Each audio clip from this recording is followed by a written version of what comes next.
अगर अभी आपकी उम्र 14 से 23 साल के बीच है तो अगले 10 मिनट आपकी लाइफ के सबसे बेस्ट 10 मिनट होने वाले हैं। आज मैं आपको कोई मोटिवेशन देने नहीं आई हूँ, बल्कि आपकी बड़ी बहन बनके आपको समझाने आई हूँ। आपके साथ शेयर करने आई हूँ वो 10 एडवाइसेस जो मैं अपने यंगर सेल्फ को देना चाहती हूँ। पर अफसोस, ना तो मेरे पास टाइम मशीन है और ना ही मैं अपना पास्ट बदल सकती हूँ। लेकिन अगर आप मुझे अपनी बड़ी बहन मानते हो तो ये मेरा फर्ज बनता है कि मैं वो सब आपसे शेयर करूँ, ताकि आप मेरी गलतियाँ रिपीट ना करो और आपको वो स्ट्रगल और पेन फेस ना करने पड़े जो मैंने किए। तो अभी अपनी एज कमेंट सेक्शन में लिखो and state this video in full screen और प्रॉमिस करो कि वीडियो का एक भी पार्ट मिस नहीं करोगे। So let's begin. केवल किताबें मत पढ़ो, जिंदगी को भी पढ़ो। Never get into a comfort zone at this age. Number 1, ignore what everyone your age is doing. School के टाइम पे मेरी एज की सारी गर्ल्स के पास, मेरे फ्रेंड्स के पास इंस्टाग्राम अकाउंट्स थे। वो रील्स बनाना जानती थी, सारे ट्रेंड्स फॉलो करती थी, काफी अच्छा मेकअप कर लेती थी। अब मुझे तो ना मेकअप करना आता था और ना ही रील बनाना। इवन उस टाइम तक तो मुझे पता तक नहीं था कि ये रील होती क्या है। एक बार मेरी फ्रेंड ने पूछा, तेरी इंस्टा आईडी क्या है? एंड आई वाज लाइक, क्योंकि मुझे इन सब में खास इंटरेस्ट था ही नहीं। But I felt so much pressure to follow what other people were doing. मैं सोचती थी कि शायद जो वो कर रही है वो कूल है और मुझे भी उनके जैसा बनना चाहिए। बट एक चीज समझने में मुझे काफी टाइम लगा कि सबके इंटरेस्ट, गोल और प्रायोरिटीज अलग होते हैं और जरूरी नहीं है कि जो सब कर रहे हैं वो मुझे भी करना है। अगर मैं किसी चीज में जेन्युइनली इंटरेस्टेड नहीं हूँ तो बस ब्लाइंडली उसे फॉलो करना मुझे खुश तो नहीं करेगा ना।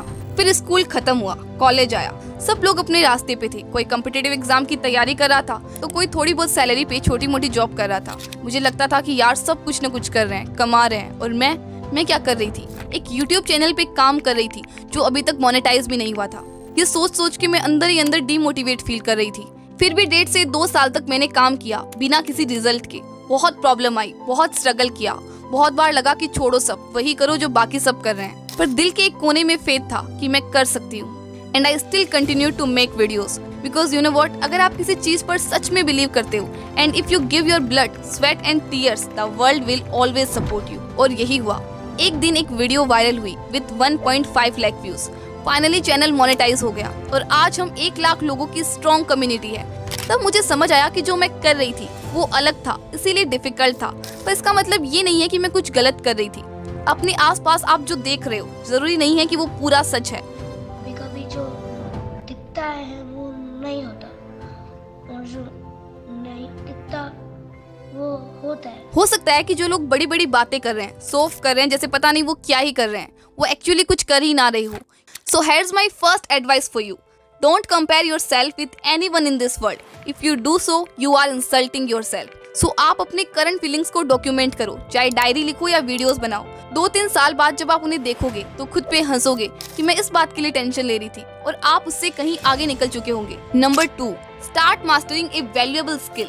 मैक्सिमम लोग स्कूल और कॉलेज पास करते हैं बिना किसी ऐसी स्किल के जो उन्हें पैसा कमाने में हेल्प करे। क्यों? क्योंकि उन्हें लगता है कि टाइम नहीं है, अभी कैसे सीखें। लेकिन एक स्टडी के हिसाब से अगर आप किसी भी स्किल में 100 घंटे लगा दो, बस रोज के 20 मिनट, तो 1 साल बाद आप 95% लोगों से आगे निकल जाओगे। यहाँ प्रॉब्लम ये है कि मैक्सिमम लोग ऑल और नथिंग माइंडसेट लेके चलते हैं। 1 घंटा मेरे पास है नहीं और 20 मिनट से तो वैसे भी कुछ नहीं होने वाला। लेकिन अगर आप सिर्फ 20 मिनट डेली देना स्टार्ट करो तो फ्यूचर में आपको पैसा कमाने का एंडलेस ऑप्शन मिल सकता है। फिर आपको ये नहीं कहना पड़ेगा कि पैसा कैसे कमाएं। That's why एक वैल्यूएबल स्किल सीखना is one of the smartest investment you can make। Video editing, writing, graphic designing, ऐसे हजारों स्किल्स है जो आप फ्री में YouTube से सीख सकते हो। तो खुद से पूछो वो कौन सी स्किल है जो मैं सीखना चाहती हूँ, और खुद से कमिटमेंट करो कि मैं डेली 20 मिनट अपनी स्किल को मास्टर करने में इन्वेस्ट करूंगी।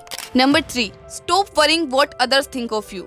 बट वेट, जब मैं बोलती हूँ don't care what others think, इसका मतलब ये नहीं है कि आप फॉर्मल मीटिंग में कैजुअल कपड़े पहन लो या नो पार्किंग एरिया में अपनी स्कूटी पार्क कर दो, क्योंकि हु केयर्स। बिल्कुल नहीं। मैं जो कहना चाहती हूँ वो ये है कि दूसरों के ओपिनियन से इतना भी मत डरो कि आप अपनी लाइफ को ही ठीक से ना जी पाओ। अब यहाँ सवाल ये है कि हमें किन लोगों की बातों की केयर करनी चाहिए और किन की नहीं। ये डिसाइड करते वक्त 3 सवाल पूछो। नंबर 1, वो इंसान आपकी लाइफ में कितना इम्पोर्टेंट है। Number 2, what is there intention, वो आपको जेन्युइनली हेल्प करना चाहता है या नीचा दिखाना। नंबर 3, क्या उस इंसान का उस चीज में एक्सपीरियंस है। एग्जाम्पल के लिए अगर किसी को फैशन का 0 नॉलेज है और वो आपके कपड़ों पर और आप पर कमेंट करे कि आप बिल्कुल अच्छे नहीं दिख रहे, तो क्या आपको सीरियसली लेने की जरूरत है? नहीं ना। लेकिन अगर कोई फैशन एक्सपर्ट आपके कपड़ों के बारे में कुछ कहे तो मे भी उनकी बात आपको सुननी चाहिए। पर तभी जब वो आपकी अपनी वैल्यूज के साथ अलाइन हो। सो यहाँ से आप 2 एडवाइस ले सकते हो। नंबर 1, आपको ऐसे टॉक्सिक लोगों के ओपिनियन से कोई फर्क नहीं पड़ना चाहिए जिनको दूसरों को नीचा दिखाने में खुशी मिलती है और ये उनकी आदत बन चुकी है। So what they think of you is none of your business. Number 2, be so busy improving yourself that you have no time to criticise others, क्योंकि जितना कम आप दूसरों को जज करोगे उतना ही कम आप दूसरों की जजमेंट से डरोगे। आप बस अपने इंटेंशंस को प्योर रखो। Number 4, present yourself confidently. Puja और नेहा दोनों एक ही क्लास में थी। पूजा एक टॉपर थी, हमेशा फर्स्ट आती थी, बट जब भी स्टेज पे बोलने या लोगों से बात करने का मौका मिलता था वो हमेशा पीछे हट जाती थी। दूसरी तरफ नेहा एक एवरेज स्टूडेंट थी, मार्क्स ठीक ठाक आते थे, लेकिन उसमें एक चीज अलग थी, वो अपने डर को फेस करती थी। वो अपने आप को पुश करके स्टेज पे जाती थी, इवेंट्स में पार्टिसिपेट करती थी। फिर दोनों सेम कॉलेज में गए। पूजा अपने कंफर्ट जोन से कभी बाहर नहीं निकली, ना कोई नए फ्रेंड्स बनाए, कि नेहा ने अपने डर के बावजूद नए लोगों से दोस्ती की और कॉन्फिडेंट बनती गई। फिर जॉब का टाइम आया। पूजा को तो उसकी एकेडमिक्स की वजह से हाई पोस्ट मिल गई, पर नेहा को उससे थोड़ी लोअर पोस्ट मिली। लेकिन जहां पूजा लोगों से बात करते हुए हिचकिचाती थी, वहीं नेहा कॉन्फिडेंटली मीटिंग्स में अपने आइडियाज रखती थी, जिससे टाइम के साथ साथ नेहा तो प्रमोशंस पे प्रमोशंस लेती गई, बट पूजा पीछे रह गई। ये कहानी सिर्फ जॉब तक लिमिटेड नहीं है, बल्कि लाइफ के हर एरिया में अगर आपको लोगों से बात करना और अपने आप को कॉन्फिडेंटली प्रेजेंट करना नहीं आता, तो आप चाहे कितने भी टैलेंटेड क्यों ना हो, पीछे रह जाओगे। इसलिए यहाँ मेरी 3 एडवाइस है आपके लिए। नंबर 1, डर सबको लगता है, गला सबका सूखता है, पर डर से डरोगे तो कुछ बड़ा कैसे करोगे। इसीलिए जब भी स्टेज पे जाने का मौका मिले, डरो मत, जाओ और ट्राई करो। नंबर 2, जब भी मौका मिले 2 से ज्यादा लोगों के सामने बात करने का, आप ना नहीं करोगे। चाहे छोटी सी बात ही क्यों ना हो, कॉन्फिडेंटली बोलो, चाहे फ्रेंड्स हो, फैमिली हो या रिलेटिव्स। जज करेंगे, हंसेंगे, हंसने दो यार। नंबर 3, अपने आप को प्रेजेंट करना सीखो। जो कपड़े आप पे सूट करते हैं वो पहनो, नेल्स क्लीन रखो और एक अच्छी फ्रेग्रेंस भी यूज करो। But remember, confidence is not they will like me, confidence is I will be fine if they don't. Number 5, protect your mind. हमारा दिमाग एक कंप्यूटर की तरह है, जो भी हम इसमें इनपुट करते हैं वही आउटपुट मिलता है। अगर हम unnecessary drama shows, negative web series या फिर गलत इन्फ्लुएंसर्स को फॉलो करते हैं, तो हमारा माइंडसेट भी वैसे ही नेगेटिव बन जाता है। धीरे धीरे हम सेल्फ डाउट करना शुरू कर देते हैं और बिना किसी वजह से लो फील करने लगते हैं। ये एक साइलेंट ट्रैप है जो आपके दिमाग को खराब कर रहा है। तो क्या दीदी हम सारे सोशल मीडिया ऐप डिलीट कर दे? नहीं, मैं ये नहीं कह रही हूँ कि आप सारे सोशल मीडिया ऐप्स डिलीट कर दो। Even I think that social media can be a great tool for education and inspiration, but मैं highly recommend करूँगी to unfollowing all the people who don't serve you anymore। जो भी content आपकी time और energy consume कर रहे हैं, simply unfollow them। Algorithm को बताओ कि मुझे इन्हें recommend करना बंद करो।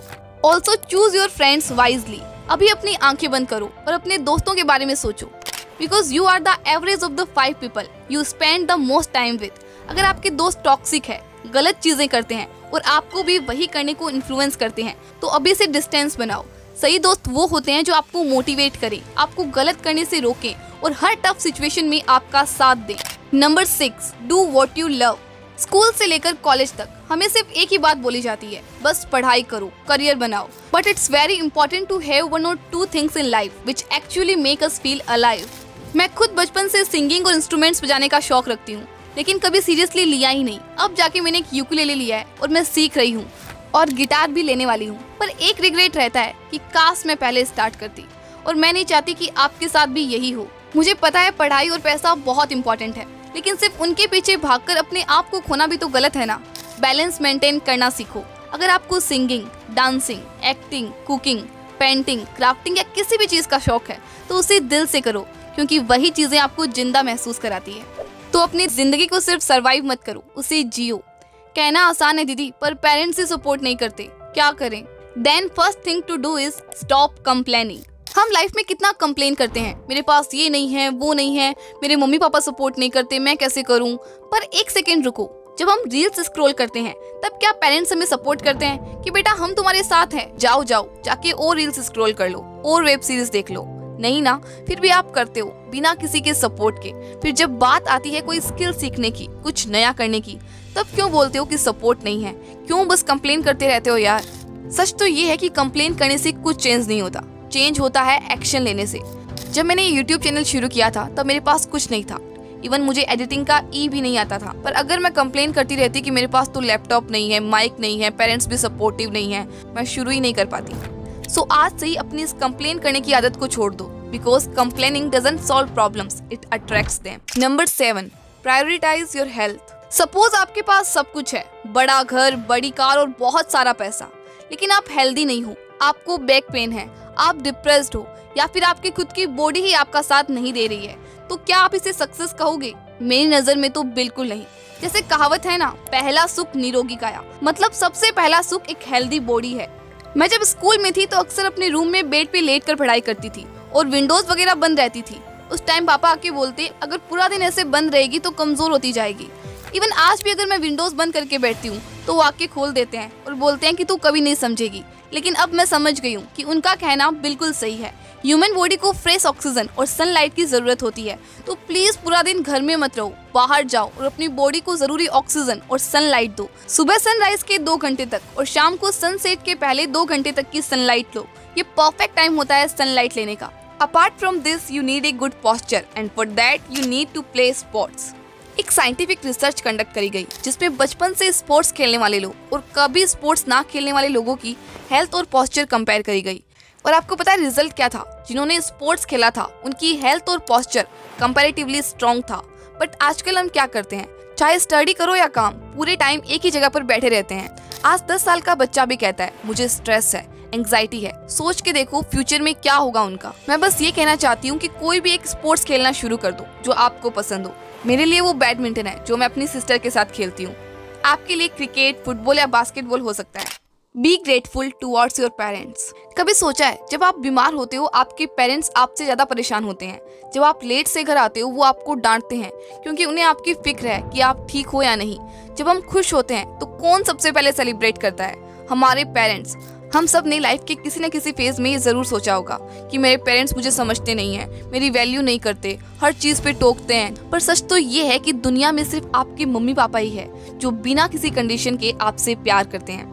कभी हम स्कूल, कॉलेज और करियर की दौड़ में बिजी होते हैं, कभी अपने दोस्तों के साथ तो कभी अपने फोन में। शायद वो खुद ना बोले बट अंदर से वो भी चाहते हैं कि उनके बच्चे उनके साथ टाइम स्पेंड करें। डिनर एक साथ करो, चाय पे गप्पे मारो या कोई फनी शो देखो, उनकी कहानियां सुनो, उनकी फीलिंग समझो। तो आज ही आंखें बंद करके उन्हें दिल से शुक्रिया अदा करना। आपकी छोटे से एफर्ट से उनके चेहरे पे जो खुशी आएगी ना, वो प्राइसलेस होगी। Number 10, get closer to God. कभी कभी लाइफ में ऐसा लगता है ना कि हम अकेले हो गए हैं, कोई हमें नहीं समझ पा रहा। तब एक चीज जो मेरे लिए हमेशा काम करती है वो है भगवान के साथ कनेक्ट होना। अब कई लोग सोचते हैं कि स्पिरिचुअलिटी सिर्फ बूढ़े लोगों के लिए होती है, पर ट्रस्ट मी, जितना जल्दी हम अपने स्पिरिचुअल साइड को समझते हैं उतना ही स्ट्रांगली हम अपनी लाइफ के चैलेंजेस को फेस कर पाते हैं। मैं जब अपनी लाइफ में स्टक फील करती हूँ तो मैं अपने घर के मंदिर के सामने बैठ जाती हूँ और दिल से बातें करती हूँ, जैसे अपने खास दोस्त से करते हैं ना, वैसे ही। मैं कभी ये नहीं कहती कि भगवान मुझे ये दे दो, वो दे दो। मैं बस यही कहती हूँ, हे भगवान, मैं आपकी बच्ची हूँ, मैं अपनी तरफ से अपना बेस्ट दूंगी और कभी गलत नहीं सोचूंगी किसी के लिए। बस मुझे गाइड करना और हमेशा मेरे साथ रहना। और सच कहूँ तो इतनी शांति मिलती है कि जैसे मेरे सारे टेंशन गायब हो जाते हैं। पर एक बात हमेशा याद रखना, God helps those who help themselves. अगर आप दिल से मेहनत करते हो और किसी का बुरा नहीं सोचते तो यूनिवर्स भी आपके फेवर में काम करता है। तो आज से ही भगवान को अपने दोस्त की तरह ट्रीट करो, आप अपने अंदर एक अलग ही स्ट्रेंथ फील करोगे। मेरी फेवरेट प्रार्थना की कुछ लाइंस आपको सुनाती हूँ। इतनी शक्ति हमें देना दाता, मन का विश्वास कमजोर होना, हम चले नेक रास्ते पे हमसे भूल कर भी कोई भूल होना। सो ये थी वो 10 एडवाइसेस जो मैं आपको देना चाहती थी। आप चाहो तो स्क्रीनशॉट ले सकते हो। तो ये वीडियो कैसा लगा मुझे कमेंट में जरूर बताना। और हाँ, चैनल को सब्सक्राइब करो ना करो आपकी मर्जी है, लेकिन अपने किसी एक दोस्त के साथ इसे शेयर जरूर करना। बाय।